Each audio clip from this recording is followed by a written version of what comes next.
মুসল্লির কারণে যদি ইমাম সাহেব দ্রুত নামাজ পড়ান এবং সেই ক্ষেত্রে আমার যদি অনিচ্ছাকৃত কয়েকটি ফরজ রুকুন ছুটে যায়, তাহলে কি আমার নামাজ হবে?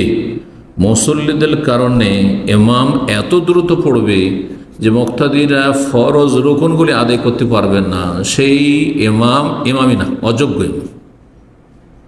সেই ব্যক্তি ইমামতির যোগ্যতা রাখে না। মুসল্লি মুক্তাদিদের দিকে লক্ষ্য রাখতে হবে। হ্যাঁ, তাদের মধ্যে বৃদ্ধরা রয়েছে, নারী শিশুরা রয়েছে, অথবা অসুস্থরা রয়েছে।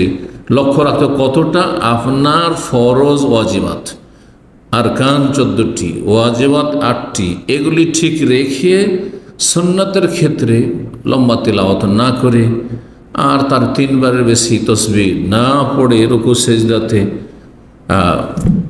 আপনার বেশি লম্বা না করে আত্মাহিয়াত দুরুদ আর সংক্ষেপে দোয়ায় মাসুরা পড়ে বেশি লম্বা দোয়া না করে এগুলোতে সংক্ষেপ করা যাবে।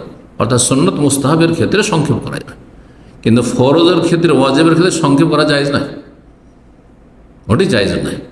অযোগ্য ইমাম এমন যদি দ্রুত নামাজ পড়ায় যে আপনার অনিচ্ছাকৃত কয়েকটি ফরজ রুকুন ছুটে যাচ্ছে, তাহলে তার পিছনে কি নামাজ হবে না? নামাজ হবে না।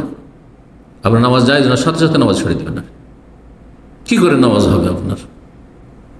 14টি রুকুন ছাড়া নামাজ হয় না, আর 6টি ওয়াজিবাতে 22টি কাজ চলাতে করতেই হবে।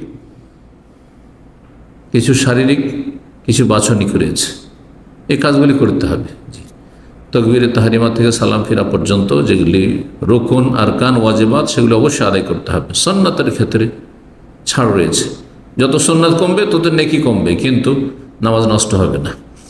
এই জন্য এমন ইমাম যে অযোগ্য, যে ফরজ ওয়াজিবাত আদায় করতে দিচ্ছেন আপনাকে, এত তাড়াহুড়া করছে, সে ইমাম গুনাহগার এবং তার ইক্তেদা অনুসরণ করা জায়েজ নয়। আলাদা নামাজ পড়বেন।